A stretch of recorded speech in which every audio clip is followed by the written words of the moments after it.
Poderia nos dizer a sua impressão sobre a primeira aula da UPM? Foi como mergulhar no mais profundo da nossa espiritualidade em todas as suas facetas. Em vista à Assembleia Geral 2026, sinto que foi uma inspiração do Espírito Santo em nos fazer mergulhar nos estatutos. Assim, podemos saber melhor quem somos e para onde vamos e reconhecer-se. Para mim foi muito bonito poder iniciar este caminho com toda a obra em direção à Assembleia e descobrir a profundidade de estudarmos juntos os estatutos. Gostei muito, porque acho que é uma ótima maneira de aprender e conhecer melhor os estatutos, e também de me preparar para a Assembleia Geral.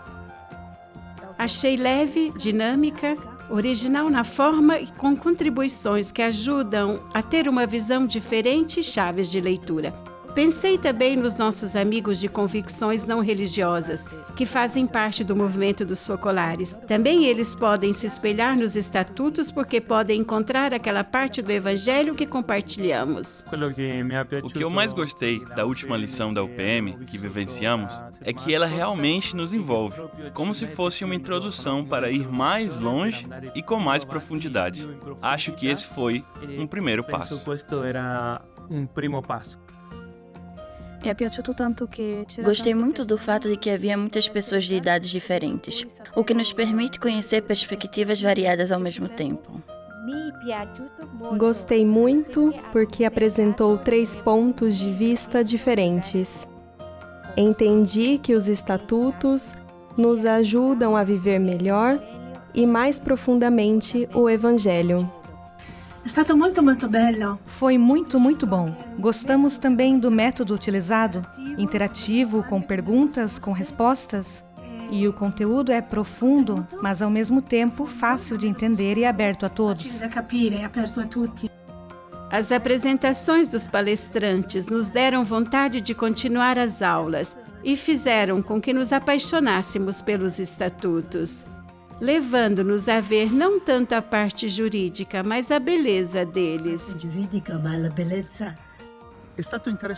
Foi interessante porque assistimos a aula juntos e a impressão final foi que deu vontade de ler os estatutos. Então eu acho que o objetivo da primeira aula foi realmente alcançado. Para mim, essa aula da UPM foi muito importante, porque os estatutos não são uma coisa que, pelo menos eu tenho muito contato, mas que vendo a aula me deu vontade de aprender mais sobre, de ler realmente, né, isso que tem na obra, porque é o que ordena a nossa vida, né?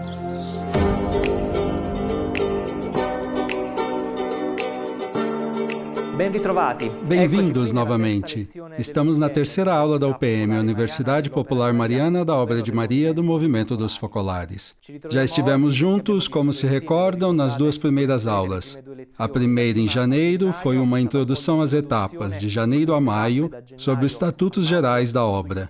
A segunda aula, em fevereiro, foi um aprofundamento sobre as regras e estatutos na vida consagrada e nos movimentos eclesiais. Hoje vamos dar um mergulho na história dos nossos estatutos da obra de Maria. Veremos que papel eles desempenham em termos de herança, identidade, atualidade e profecia. Não é por acaso que hoje, com Valentina, estamos na Casa Marisa, a poucos passos do centro da obra. Aqui se encontra o Arquivo Geral do Movimento dos Focolares e o Centro Chiara Lubich. Pensem bem, aqui está todo o patrimônio espiritual e cultural do carisma da unidade, da fundadora, Chiara Lubich, e também dos 2 cofundadores, Pasquale Foresi e Gino Giordani. Para começar esse mergulho na história, damos as boas-vindas a Lucia Bignente, ou mais corretamente deveríamos dizer que é ela que nos acolhe. Lucia, você está em casa, não é mesmo? Sim, é verdade. Lucia é responsável pela seção histórica do Centro Chiara Lubich, que tem sua sede nesta casa. Ela é também membro da Comissão de Revisão dos Estatutos e professora no Claretianum, o Pontifício Instituto de Teologia para a Vida Consagrada. Lucia, pedimos que você nos conduza por este caminho nessa leitura histórica dos Estatutos da Obra de Maria. Muito bem. Antes de tudo, bem-vindos. Uma saudação também aos nossos ouvintes. Dentro do curso da UPM deste ano, que tem como subtítulos Estatutos, Percurso e Espelho, queremos traçar brevemente o caminho da história do movimento dos focolares, obra de Maria, com a redação de 7 versões de regras e estatutos, que nos conduziram aos primeiros estatutos gerais aprovados em 1990. Eles foram depois revistos com a inserção de algumas novidades que amadureceram no tempo e aprovados novamente em 2007, um ano antes da conclusão da vida terrena de Chiara Lubich. Portanto, um percurso histórico que se revela espelho. Espelho de um crescimento, de um desvendamento do projeto de Deus sobre esta nova realidade eclesial, graças à contínua decifração, em comunhão com a Igreja, da partitura escrita no céu. Nesse caminho, não faltaram acontecimentos que, à primeira vista, poderiam ser considerados adversos, mas que, na realidade, foram muito preciosos para a maturação de uma obra de Deus. Uma trajetória que, se for aprofundada, pode ajudar em nosso novo conhecimento a reconhecer-nos, como o título da UPM nos indica. As palavras pronunciadas por Chiara em 1962 me parecem muito atuais. Ela ressaltava que, quando apresentamos a obra de Maria, necessariamente nos limitamos a algumas linhas para traçar um conhecimento exterior do movimento, por exemplo, a sua difusão. Mas, dizia ela, há toda uma história íntima, interior, que poucos conhecem. Essa história é feita de etapas, que poderiam ser indicadas pelas diversas regras que apresentamos à Igreja. É uma história documentada, cuja preciosidade compreendemos cada vez mais, como também acontecia com Chiara. Basta citar uma das frases do seu diário de 1970, quando, ao trabalhar no arquivo, ela notava: existem, como tesouro da obra, alguns documentos importantíssimos que foram surgindo ano após ano e que expressam a aprovação gradual e cada vez mais decidida da Igreja. Essa é uma riqueza inestimável da obra para todos os séculos. A leitura de certos documentos dá a impressão de um magnífico romance. É a história de uma obra de Deus. Desse magnífico romance, dessa aventura divina, hoje podemos retomar apenas alguns fragmentos, mencionando as etapas dessas regras. Sabemos que no dia 7 de dezembro de 1943, Chiara não pensava de forma alguma em fundar um movimento. Aquele período das origens, caracterizado por uma leitura assídua do Evangelho, atípica naquele tempo, não está condicionado por um projeto pré-estabelecido. Algo novo começa a germinar espontânea e inesperadamente, como acontece nas coisas de Deus. Mas também é verdade o que Chiara afirmava já em 1955. Jesus começou a fazer a nossa regra em 1943. Isso vem em evidência em algumas frases e passagens do Evangelho que mais tarde se tornariam pedras angulares da espiritualidade da unidade, que impregnam e regulam a vida daquele grupo de jovens que se conheceram no seio da Ordem Terceira Franciscana, mas que pouco a pouco começaram a mostrar um timbre novo, que as distinguia da Ordem Terceira. O arcebispo de Trento, Dom Carlo di Ferrari, reconheceu o dedo de Deus nessa novidade e cuidou desse rebento que crescia de forma dinâmica, mas que estava indefeso e exposto às intempéries. Fez então um pedido exigente e sábio, que elas escrevessem as linhas que iriam orientar a vida do grupo. Assim nasceu o Estatuto dos Focolares da Caridade, Apóstolos da Unidade. Lo Statuto dei Focolari della Carità, gli Apostoli dell'Unità. Que o arcebispo aprovou em 1º de maio de 1947 a desperimento, por um ano. 3 meses antes, com a publicação da Constituição Apostólica Provida Mater Ecclesia, Pio XII tinha reconhecido a possibilidade, há muito desejada, de viver uma vida consagrada no mundo. Tinham nascido os institutos seculares. Daí a aprovação da Associação dos Apóstolos da Unidade como instituto secular. Hoje não podemos entrar nos detalhes desse pequeno estatuto. Como viram, contém apenas 27 artigos. Chiara, que tinha 27 anos, também o redigiu com a ajuda de outros. Podemos apenas dizer que, embora a forma jurídica possível na época seja diferente da que amadureceu ao longo do tempo, naquele pequeno estatuto podemos vislumbrar a semente da qual a árvore iria crescer. A finalidade dessa nova realidade eclesial já está delineada: promover a caridade evangélica no mundo na sua mais perfeita expressão de unidade. A vida dos focolares descrita nesse pequeno estatuto é orientada para esse fim.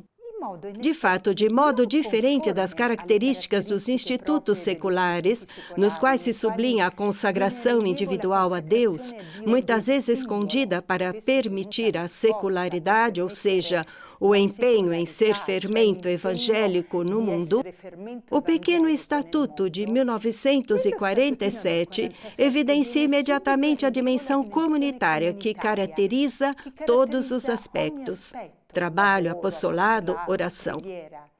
Tudo, diz o artigo 21, incluindo a prática dos votos, é expressamente ordenado para esse fim, a unidade. É surpreendente também a perspectiva universal que emana do documento. Inexplicável naquele momento histórico, uma vez que só existia em Trento. Está escrito: a associação pretende estender suas atividades universalmente com consentimento dos ordinários locais. Em maio de 1948, o breve estatuto foi confirmado, dessa vez por 3 anos. Tendo constatado o excelente espírito e o fervor dos membros. Entretanto, sucederam-se vários acontecimentos, tais como acusações contra o movimento dos focolares, que já tinha alcançado uma visibilidade significativa em Trento, fato que suscitava apreço em alguns e preocupação, reservas, ciúme em outros. O fato era um pouco novo.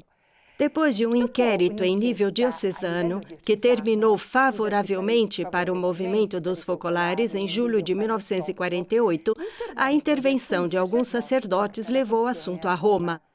Começou assim o tempo de estudo por parte do dicastério, que então se chamava Congregação Suprema do Santo Ofício, hoje Dicastério para a Doutrina da Fé. Essa situação, associada à difusão do movimento em outras dioceses e à transferência de Chiara para Roma em dezembro de 1948, tornou necessário uma aprovação não só diocesana. O arcebispo Dom de Ferrari confia a um religioso experiente, o padre stigmatino Giovanni Battista Tomasi, a tarefa de estar ao lado de Chiara na elaboração de uma regra. Com ela está também Higino Giordani. Com lei e anche Higino Giordani. É 1949, um ano, com os 2 seguintes, de luzes particulares. Além da compreensão de realidades celestes, Chiara vê a obra, o seu desígnio, a sua vida. Isso se tornará mais definido com o passar do tempo, mas essa luz, à qual está ligado o próprio nome Obra de Maria, levará Chiara a afirmar que, se o movimento nasceu em 1943 como corrente espiritual, a Obra de Maria nasceu em 1949.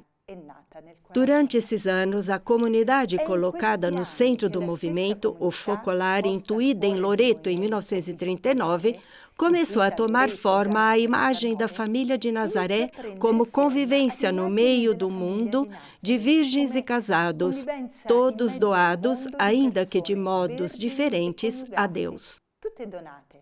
O próprio Giordani será o primeiro focolarino casado. Os focolarinos casados, chamados de focolarinos que não vivem em comunidade, estão, portanto, presentes na proposta de regra de 1951. Não nos deteremos nisso por razões de tempo, considerando também que não foi submetida ao exame da Igreja. Entretanto, deve-se enfatizar que contém muitas citações das Escrituras. Pode-se sentir a luz e o fogo do Evangelho vibrando nela, fogo que penetra a vida do focolare descrita ali. As relações entre os membros, a irradiação, confirmando a abertura para uma dimensão universal. Enquanto isso, o estudo do Santo Ofício continuava, com medidas importantes. A nomeação de um visitador, o padre franciscano Enrico Corrà, em maio de 1951, poucos meses depois da clara indicação do Santo Ofício que dizia: o movimento não deve ficar nas mãos de Chiara. Comunicada discretamente pelo padre Corrà ao bispo de Ferrari. Isso levou Chiara a renunciar em fevereiro de 1952 como dirigente do movimento dos focolares da Unidade, permanecendo uma simples focolarina. Essas são as palavras dele na carta. Padre Corrà expressa um julgamento positivo sobre o movimento. Em 1954, ele foi substituído por um novo visitador, o padre Alfonso Orlini, também franciscano, conhecido como uma pessoa rigorosa e severa. Muito contrário ao movimento, trabalha arduamente, viajando por várias cidades da Itália. Ele fica impressionado e até, como reconhece depois de visitar 2 focolares, convertido.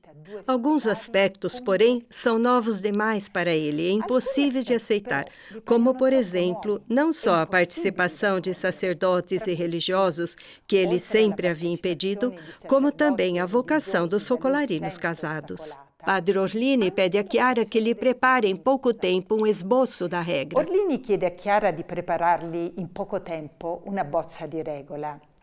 Chiara o faz, mas, conhecendo a posição do franciscano, escreveu-lhe também uma longa carta, na qual lhe implorava que encontrasse uma fórmula para que, na então chamada Ordem de Maria, juntamente com o primeiro ramo das focolarinas e o segundo dos focolarinos, alguns dos quais chamados ao sacerdócio, também as pessoas casadas encontrassem um lugar. Ela escreve: se a perfeição reside principalmente na caridade, quem nos impedirá de tê-la? Quem nos separará da caridade de Cristo? Talvez o fato de ser casado? Se para Deus o que conta é o amor, a caridade, a Igreja, a esposa de Cristo, não saberá interpretar os gostos dele e deixar a obra como, palavra sublinhada, como Deus a criou? O período do outono de 1954 é, portanto, acompanhado de temores. Tem-se a certeza das boas intenções de Padre Orlini, que se empenha sinceramente pela aprovação do movimento dos focolares. Mas também existe a consciência de que aquilo que o franciscano apresenta à Igreja é segundo uma linha dele. São momentos, portanto, como escreve Chiara, delicados e difíceis de suportar, nos quais parece que nascíamos, sim, mas como outra coisa. Na realidade, nada acontece. No estudo progressivo da Igreja, foram introduzidas novas figuras. Em primeiro lugar, Pasquale Foresi, o primeiro focolarino, a se tornar sacerdote em 1954, pouco depois da morte do padre Tomasi. Incardinado na Diocese de Trento, foi nomeado pelo arcebispo como assistente do movimento. Das outras figuras, só posso mencionar aqui a do conhecido jesuíta padre Riccardo Lombardi e os seus esforços para fundir o movimento dos focolares, para salvá-lo, com a obra Mondo Migliore, por ele fundada. Enquanto isso, Padre Orlini, que era a favor do movimento, foi afastado pelo Santo Ofício. Um padre dominicano encarregado de redigir um novo relatório propõe a dissolução do movimento. Em julho de 1957, o Santo Ofício aceita essa proposta, mas o Papa Pio XII não assina a dissolução. Em vez disso, o Papa aceita a opinião do cardeal Pizzardo, secretário do Santo Ofício, equivalente ao atual prefeito, que propõe uma nova visita canônica liderada por uma figura respeitada, que já tinha trabalhado para interromper o processo de fusão com o mundo melhor. É o padre jesuíta Giacomo Martegani. Poderíamos falar longamente sobre a segunda metade da década de 1950, em que houve um desenvolvimento geral da obra, tanto em termos de sua difusão, alcançando os continentes, quanto da variedade de vocações. Ao lado da Ordem de Maria, com seus 3 ramos, surgiu a chamada Liga, formada por sacerdotes e religiosos de diversos carismas.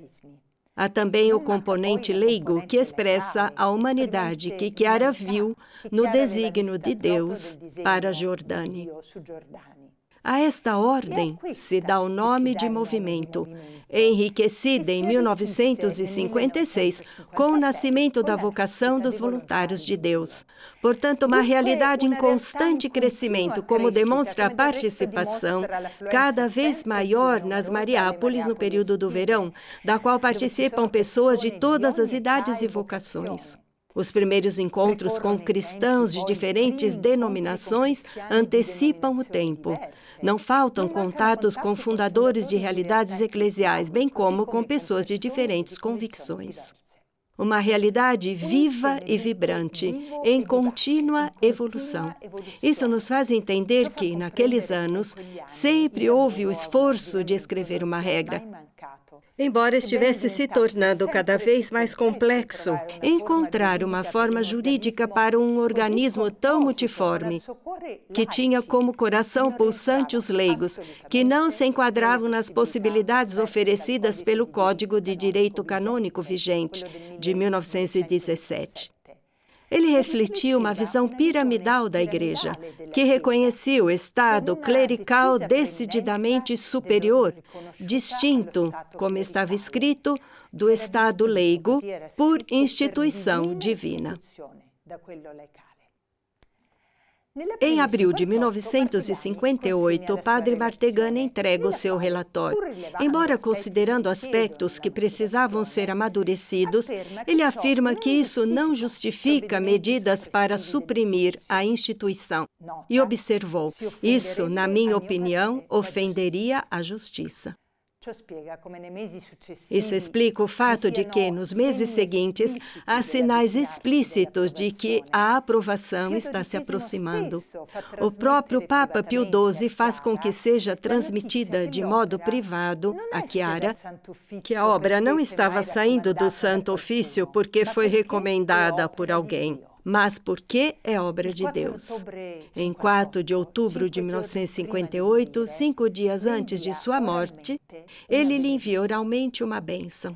Chiara scrive in quelle ore prima della morte. Chiara escreve nas horas que antecedem a morte dele. Sentimos algo incomum envolver nossas almas. Parecia que tudo no mundo adquiria valor. Aquele sorriso tão explícito da Igreja tinha o sabor do beijo de uma mãe no seu filho. O Papa morre e sua morte reacende a dúvida sobre o amanhã. Nesse momento, Chiara distribui aos seus as anotações da regra Obra de Maria, que ela havia escrito e que o Papa havia lido e apreciado. Não mais, portanto, Ordem de Maria, mas pela primeira vez, Obra de Maria, espontaneamente intitulada a ela, como está escrito. Obra de Maria gostaria de estar na igreja na posição em que Maria estava na igreja primitiva. Ela tem a própria individualidade, assim como Maria era uma pessoa, mas, assim como Maria viveu para Jesus, o objetivo da obra é a igreja e a humanidade. As anotações de 1958 devem ser lidas com calma. São páginas muito bonitas, nas quais pode-se reconhecer claramente o carisma, e a mão autoral. Lemos nas notas preliminares. Há em toda a obra a marca da unidade e da trindade de Deus.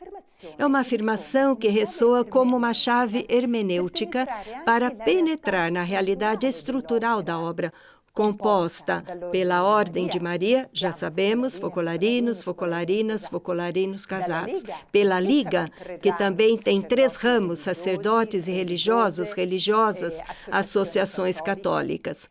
E pelo movimento, que reunia leigos, homens, mulheres e crianças não consagrados. Essa unidade e diversidade é expressa da seguinte forma. Na obra, há 3 grupos de pessoas, 3 tarefas distintas em um único chamado. Gostaria de chamar a atenção de vocês para essa frase. Parece-me que expressa, antes mesmo do concílio, de modo conciso e precursor dos tempos, aquilo que caracterizará a realidade dos movimentos eclesiais e das novas comunidades que floresceram na era pós-conciliar. A variedade de vocações dos seus membros é uma riqueza e um dom, que manifesta a dimensão que une todos, poderíamos dizer, que os identifica. Essa dimensão é a participação em um carisma, a ser vivido e realizado em uma comunhão autêntica, segundo uma determinada espiritualidade e finalidades específicas, que são perseguidas de forma responsável por todos os membros. Intanto, il nuovo Papa Giovanni XXIII Nesse meio tempo, o novo Papa João XXIII, não querendo envolver a responsabilidade do Santo Ofício e julgando que o movimento estava difundido principalmente na Itália, indica que o assunto seja confiado à Conferência Episcopal Italiana. É nomeada uma comissão de vários bispos para realizar um novo estudo sobre os focolares. Em novembro de 1960, o relatório negativo da comissão quase leva à dissolução do movimento. 2 meses depois, em janeiro de 1961, é apresentado ao Santo Ofício um longo relatório de defesa preparado por Padre Foresi. Nesse meio tempo, também é preparado um compêndio de algumas normas fundamentais para a futura organização da obra, que é estudado e corrigido por uma comissão do Santo Ofício. Finalmente, em 7 de março de 1962, o Santo Ofício decreta que os estatutos, somente da parte masculina, poderiam ser atuados ad experimentum. Eles são transmitidos à Sagrada Congregação do Concílio, que é responsável pelas pias associações. Retorna o termo associação, que vimos no início. Nos estatutos aprovados, de fato, a obra de Maria é listada como uma pia associação masculina, regida de acordo com os cânones 684 e seguintes do Código de Direito Canônico, na expectativa da fundação de um instituto secular. Deve-se observar que, quando os estatutos da parte feminina foram aprovados, em novembro de 1963, essa indicação de expectativa não está mais presente. Outro detalhe significativo. Na impressão de ambos os estatutos, é colocado na primeira página ou até mesmo na capa, é o primeiro da parte masculina, o conteúdo do artigo 9, já presente no compêndio apresentado ao Santo Ofício. Mais tarde, ele se tornará a premissa dos Estatutos Gerais da obra de Maria.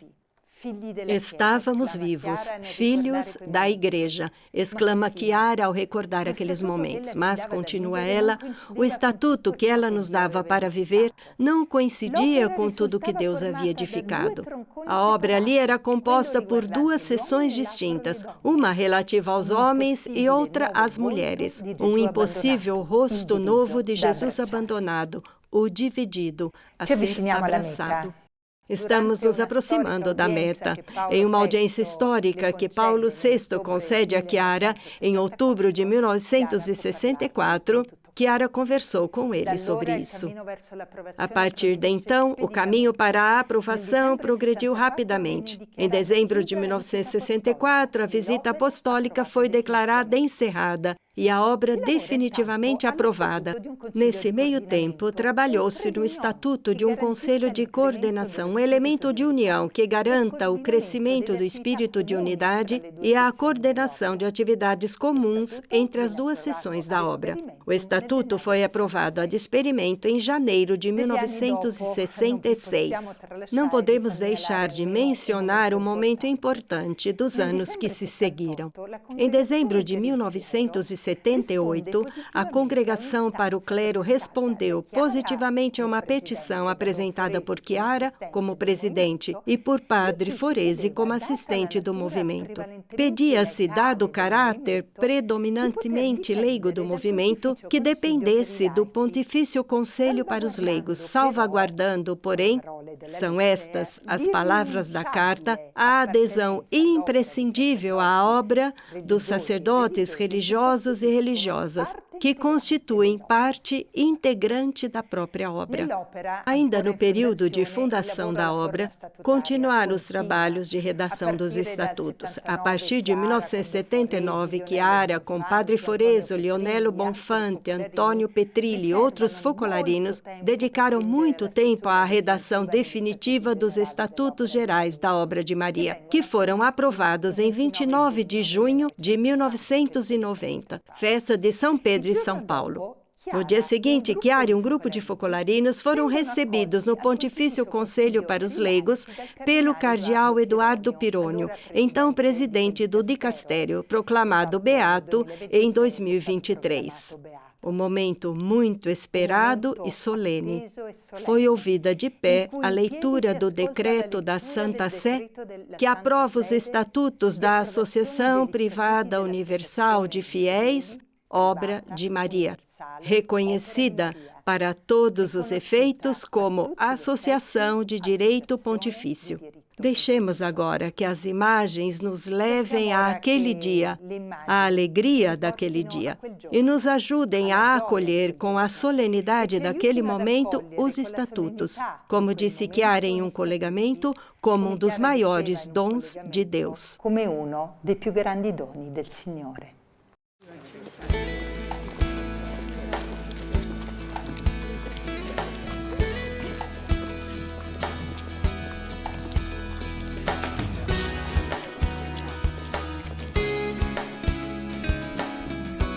Eccellenza, buongiorno, che grande giorno per noi, e per noi anche. Speriamo.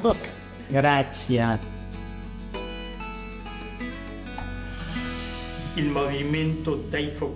O movimento dos focolares, Obra de Maria, foi aprovado por decreto da Congregação do Concílio em 5 de dezembro de 1964 como Pia União, dotada de um estatuto especial, já que os seus membros haviam manifestado o desejo de esperar pela nova legislação canônica referente às formas organizativas do apostolado dos leigos, na expectativa de que viessem a existir novas formas jurídicas nas quais pudessem se enquadrar de modo mais condizente com o espírito e os ideais de apostolado que lhes são próprios.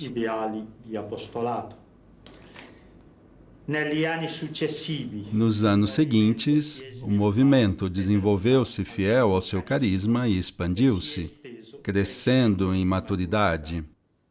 Dessa forma, doou à Igreja abundantes frutos espirituais e ao mundo um testemunho de unidade digno de crédito. A presidente da Obra de Maria apresentou recentemente solicitação a este dicastério para aprovação do Estatuto atualizado da obra como associação de fiéis de caráter privado e universal, considerando essa forma institucional mais adequada à sua natureza e à sua história. Aderindo a tal solicitação, este Pontifício Conselho para os Leigos aprova, sob norma dos cânones 298 a 311, 321 a 329,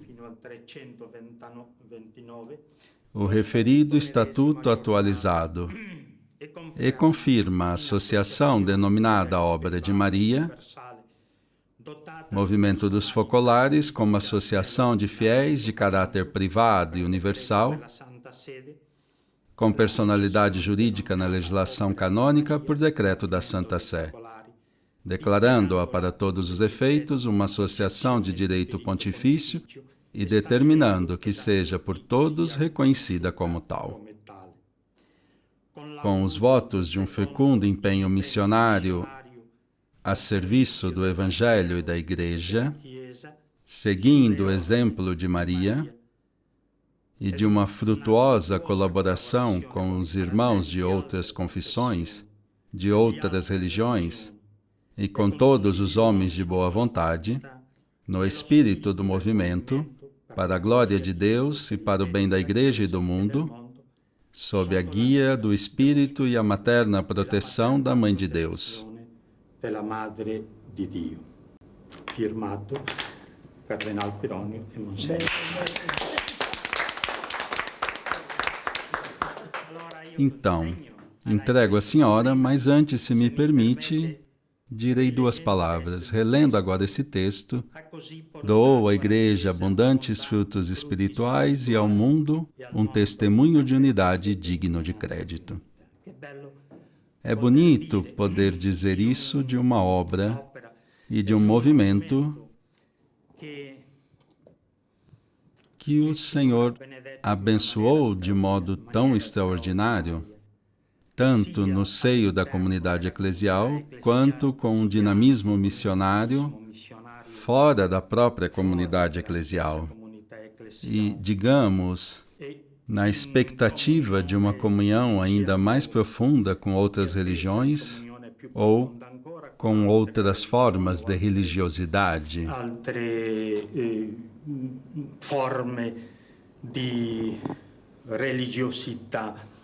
Mas esse espírito missionário que leva os focolarinos e as focolarinas por toda a parte, onde quer que se vá, encontra-se logo os focolarinos. Esse espírito missionário deve ser fortemente sublinhado. O espírito de unidade que tem sua raiz no abandono de Cristo na cruz, essa unidade que provém necessariamente da anulação total de Cristo, que morre na cruz,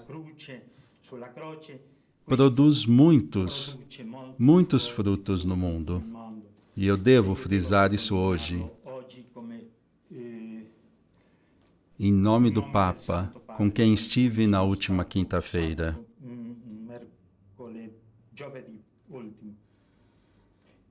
Agradecer tudo aquilo que o movimento, a Obra de Maria, fez pela Igreja e por nós, concretamente, aqui no Pontifício Conselho para os Leigos. Os meus votos são estes: que a obra cresça cada vez mais, desenvolva-se com o dinamismo do Espírito Santo e dê frutos em abundância. É o que desejo, exprimindo mais uma vez a minha alegria pessoal e a alegria do Pontifício Conselho para os Leigos. Obrigada, Eminência. Faremos de tudo para realizar o que o senhor disse.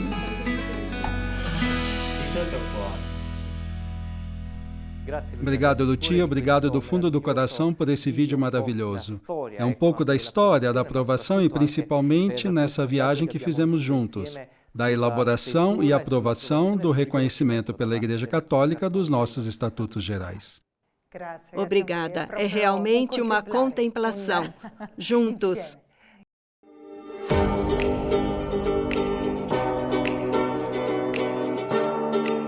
E aqui conosco hoje também está Adriana Cocedo. Adriana é professora de Direito Penal, responsável da Comissão de Revisão dos Estatutos e foi responsável pela Rede Internacional Comunhão e Direito.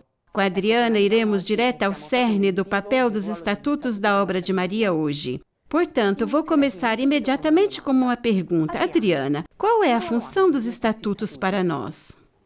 Uma belíssima domanda que tutti abbiamo in cuore. Uma pergunta maravilhosa que todos nós fazemos. Então, juntos, vamos procurar uma resposta. Estamos em 2007, quando foram aprovadas importantes mudanças nos estatutos, sobre as quais Chiara trabalhou pessoalmente ainda em 2003. Foram inseridos os últimos alicerces da obra. A Universidade sofria as inundações, algumas mudanças até no governo geral da obra. No entanto, gostaria de começar este momento juntos com uma breve comunhão. Recentemente, tive a oportunidade de ouvir as palavras de um padre no rádio, por acaso, enquanto dirigia. Ele disse algo assim: Gesù non ci rende persone speciali. Jesus não nos torna pessoas especiais, mas torna especial o nosso modo de estar no mundo.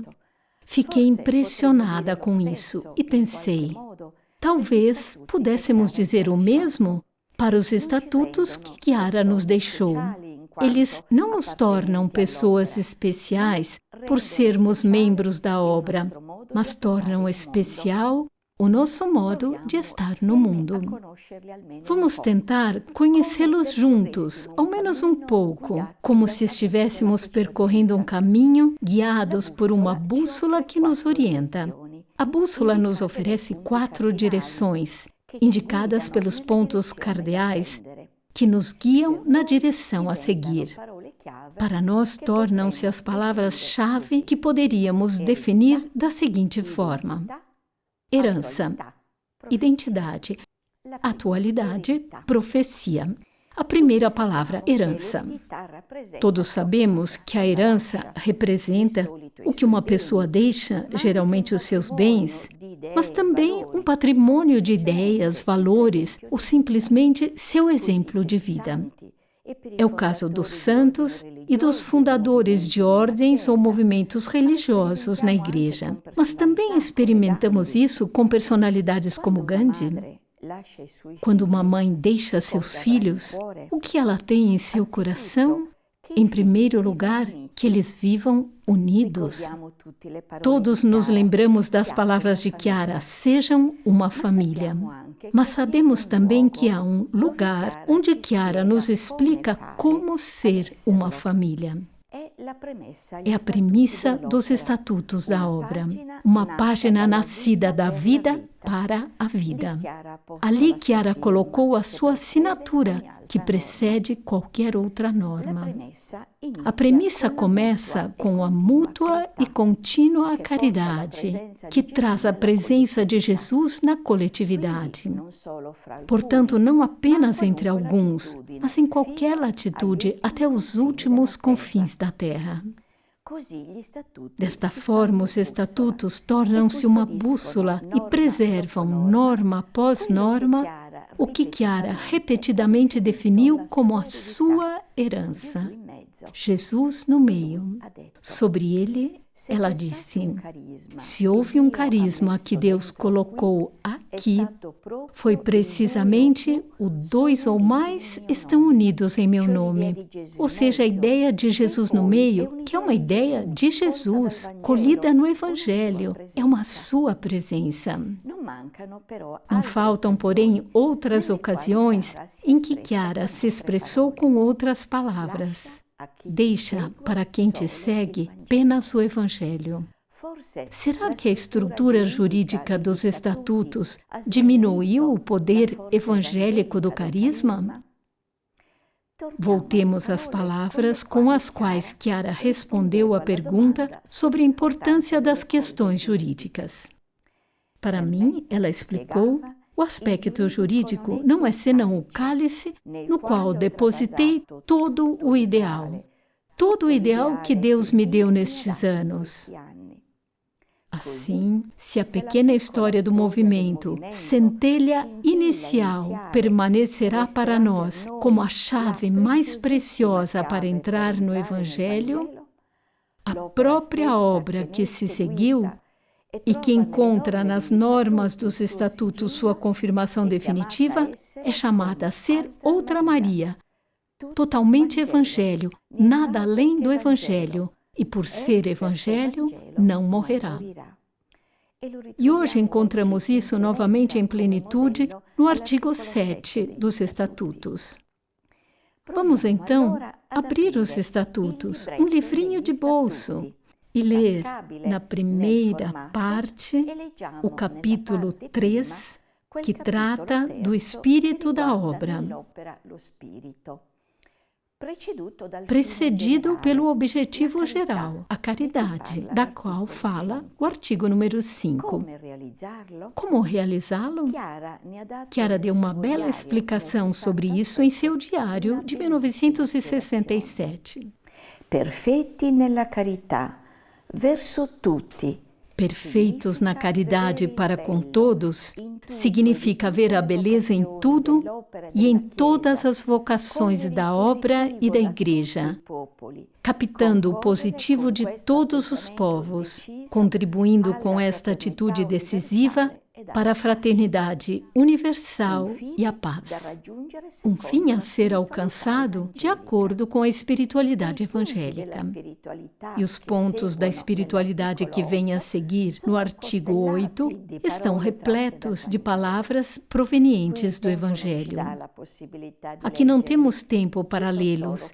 Citarei apenas como exemplo o ponto 3 do artigo 8, sobre a vontade de Deus, que coincide com o nosso compromisso de viver o Evangelho, adquirir, alimentando-nos diariamente da Palavra de Deus, o seu modo de pensar, de querer, de amar.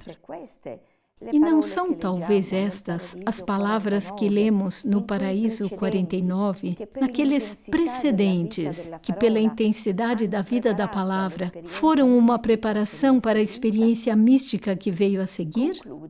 Esta primeira parte dos Estatutos é concluída com Jesus abandonado, que faz com que o ideal não nos feche em uma dimensão intimista, mas abra a nossa espiritualidade comunitária a uma dimensão universal, para abraçar na humanidade aqueles todos pelos quais Jesus deu a vida.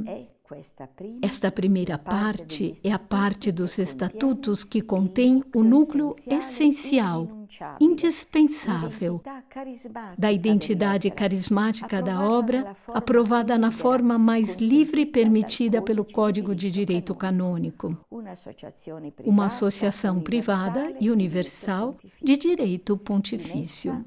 Nela estão a natureza, com seus elementos constituintes essenciais, o objetivo, que contém a essência do carisma, o espírito, que conserva a fisionomia carismática. E chegamos à segunda palavra, identidade encarnada. Voltemos ao dia 7 de dezembro de 1986. Falando às focolarinas, Chiara explicou que os estatutos são a coisa mais importante que um fundador deve deixar. Eles são importantíssimos, porque nos estatutos está toda a vida de uma obra, como a obra é feita. Tudo está lá, como a obra é governada, como é conduzida. Tanto que Chiara disse, além de Jesus no meio, a segunda coisa que salvará a obra serão os estatutos. Em nossa bússola, encontramos as descrições da identidade da obra na segunda parte dos estatutos, dedicada à sua estrutura e composição, na variedade de vocações, setores e movimentos de amplo alcance, em um pertencimento à obra que envolve direitos e deveres diversificados, como mostra o artigo 13.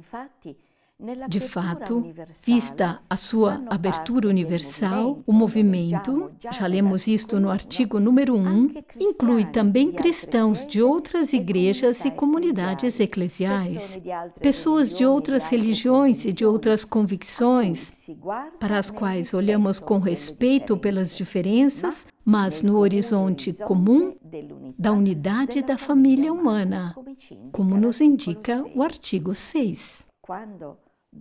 Quando, depois da aprovação dos primeiros estatutos da obra Una, em 1990, Chiara os apresentou no retiro da Assembleia, ela explicou: os estatutos são para a obra o que o projeto de um arquiteto é para a casa, com uma diferença. Enquanto um arquiteto deve primeiro fazer o projeto e depois construir a casa, aqui a casa vem primeiro, ou seja, uma obra é feita e depois o estatuto expressa esta obra. Isto é, expressa a sua ideia, um pouco como o pai expressa o verbo, a ideia de si. Os estatutos, ela continuou, não são aqueles que são feitos neste mundo, mas é algo completamente diferente. São de uma obra de Deus, nascida no seio da Trindade. E no reconhecimento do carisma pela Igreja Católica, também toda a sua organização é uma expressão do carisma. E aqui eu gostaria de voltar às raízes para compartilhar algo que me tocou profundamente. As palavras de Chiara sobre foco, sempre considerado, junto com Padre Foresi, um cofundador da obra. Chiara diz: o encontro com Giordani fez amadurecer uma nova composição da obra. É uma impressão profunda, comovente. Quando eu abro os estatutos da nossa obra, agora aprovados pela Igreja para todos os séculos, eu vejo algumas realidades que nunca teriam surgido se não fosse foco. Porque ele, como pai de família, político, escritor, trazia em si uma abertura às realidades humanas, tanto que para Chiara ele sempre representou a humanidade e com ela todo o movimento. E foco, quase como um eco de Chiara, em uma carta de 24 de setembro de 1964, escreveu: nós, leigos casados, levamos esses tesouros nos ambientes onde geralmente nem padres nem religiosas podem chegar. O compromisso é grande, com uma audácia precursora e revolucionária. Se for bem-sucedido, dará à Igreja a força decisiva para estabelecer o diálogo com o mundo. Assim, se com Padre Foresi se realizou a encarnação da obra e com ela também o seu governo no centro e nas regiões, as quais são dedicadas às partes 4 e 5 nos estatutos, com foco, foram escancaradas as portas para a humanidade. Perguntemo-nos então, nesta realidade tão variada de jovens, pessoas consagradas, famílias, crianças, empresários e religiosos, aprofundar a sua identidade como obra talvez a torne autorreferencial? Se acolhermos as palavras do Papa Francisco, que convidou os bispos da América a não olharem para baixo, na própria autorreferencialidade, mas a olhar sempre para os horizontes de Deus, também nós nos reconheceremos no horizonte que os estatutos nos dão desde o artigo número 3. Dirigir o olhar para o Utômenes e orientar-nos para a renovação das pessoas, da Igreja e da sociedade. E aqui chegamos à terceira palavra, atualidade, ou talvez atualização. Hoje, os inúmeros conflitos, as múltiplas polarizações, a incapacidade de escutar e dialogar como armas alternativas para administrar os inúmeros conflitos, parecem distanciar qualquer horizonte de encontro, na impossibilidade de influenciar os poderosos e combater a violência. Mas o amor vive também no silêncio de Maria, que com o seu sim mudou o curso da história. É um amor evangélico que chega a entrar nos aspectos concretos da vida da obra e das pessoas, a ponto de dar à luz, diz o artigo número 23, no início da terceira parte dos Estatutos, a obras e atividades específicas. Os diversos aspectos provindos do Espírito Santo refletem para Chiara, precisamente em virtude de sua origem, a dinâmica da morte e ressurreição. Morte de quê? Daquele aspecto da vida, como foi concebido antes. Assim é para o vermelho, que é o primeiro dos aspectos da caridade que se torna a vida. O velho modo de conceber a economia, que hoje levou ao empobrecimento de muitos e ao enriquecimento de poucos, morreu para dar vida a um novo, baseado na providência de Deus e na comunhão dos bens. Sem esquecer o trabalho, constitutivo da pessoa humana em sua dignidade, basta lermos os artigos de número 24 a 27. E o alaranjado tem sua novidade na irradiação do ideal, a ponto de dar vida aos mais variados âmbitos, às células de ambiente, que podem, através da unidade em Cristo, dar nova força às pessoas, para poderem, por sua vez, ajudar os outros, como afirma o artigo 38.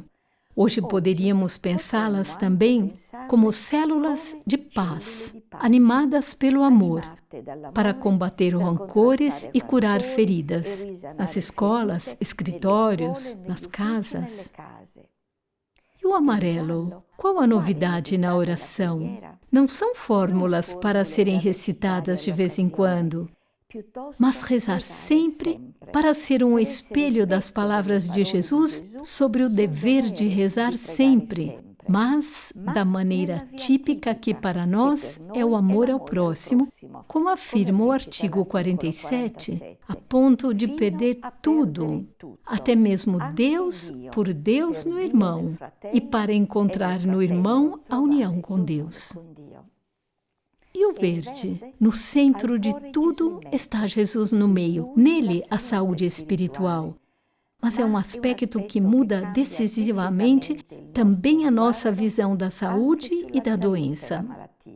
Se o grão de trigo não morrer, e em contraste com a cultura que hoje pede a eutanásia, olhamos para os doentes como hóstias vivas. Assim escreve o artigo 57.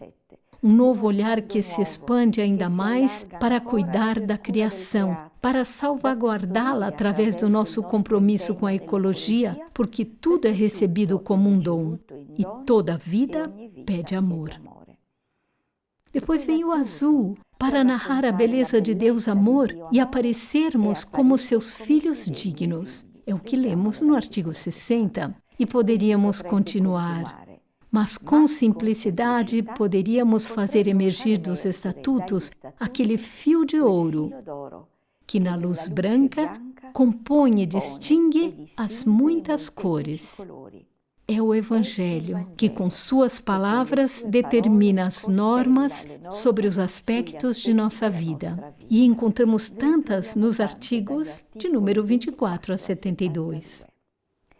Così gli statuti ne diventano specchio. Assim, os estatutos tornam-se um espelho disso, e não para olharmos quase com autocomplacência, mas para nos sintonizar, ainda hoje, com o estilo de vida que brota do Evangelho, vestindo a roupa certa, de acordo com os tempos e a nossa personalidade, prontos a ajustá-la e a renová-la para viver a vida cotidiana lado a lado com as pessoas e, feitos partícipes dos desígnios de Deus sobre a humanidade, marcar sobre a multidão desenhos de luz, enquanto compartilhamos com o próximo a vergonha, a fome, os reveses, as breves alegrias. Foi o que Jesus fez, sem afastar-se da história do seu tempo, mas sendo o seu protagonista. E aqui chegamos à quarta palavra, profecia. Voltemos por um momento a uma pergunta dirigida a Chiara. Você pode nos dizer o que os estatutos são para você?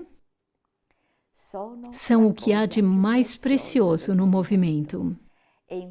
E naquela ocasião, Chiara continuou: ali está a graça da profecia, o dom da profecia.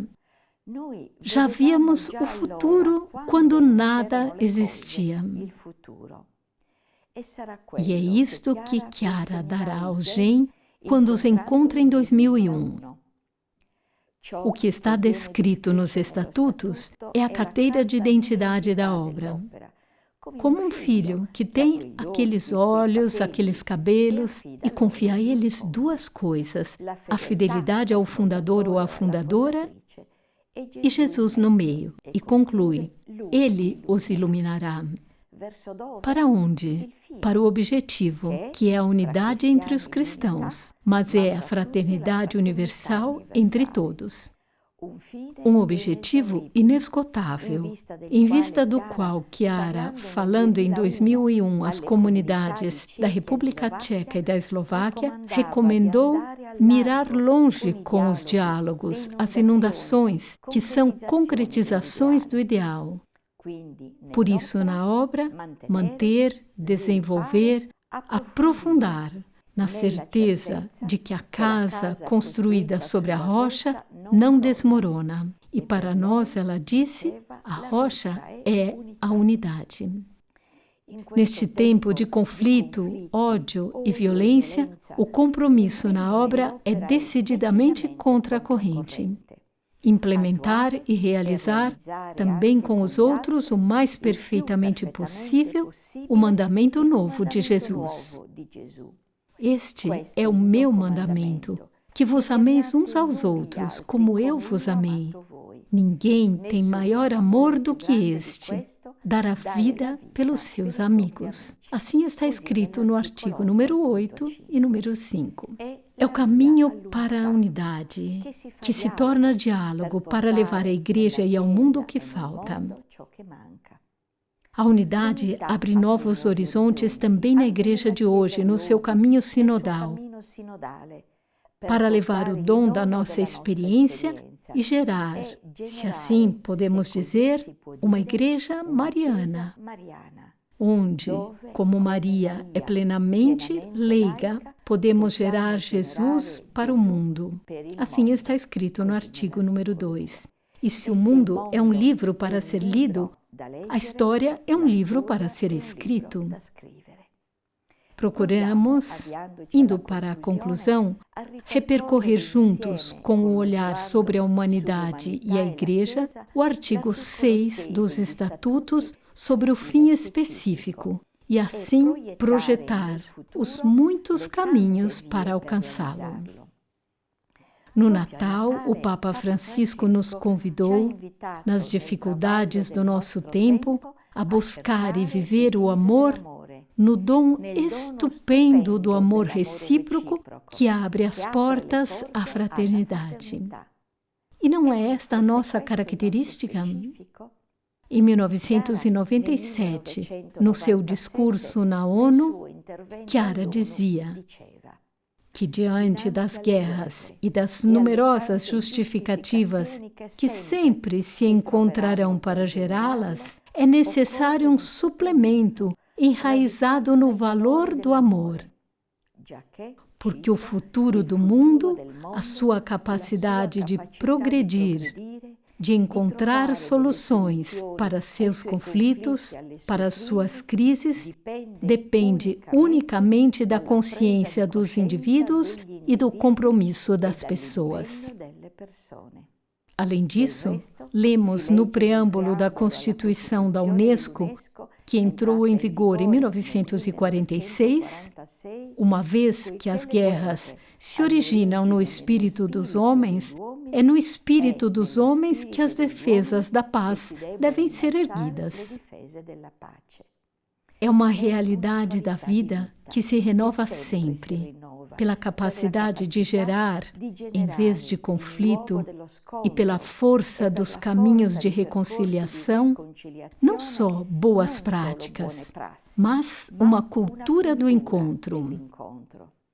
Assim, nas relações, onde o respeito pelo outro sabe tornar-se escuta e diálogo, abrem-se os caminhos para construir uma cultura de paz, cimento para a unidade dos povos. E aqui é bonito ler a 9ª parte dos Estatutos. Respeito é também a palavra escolhida para este ano 2025 pela Enciclopédia Treccani, na Itália.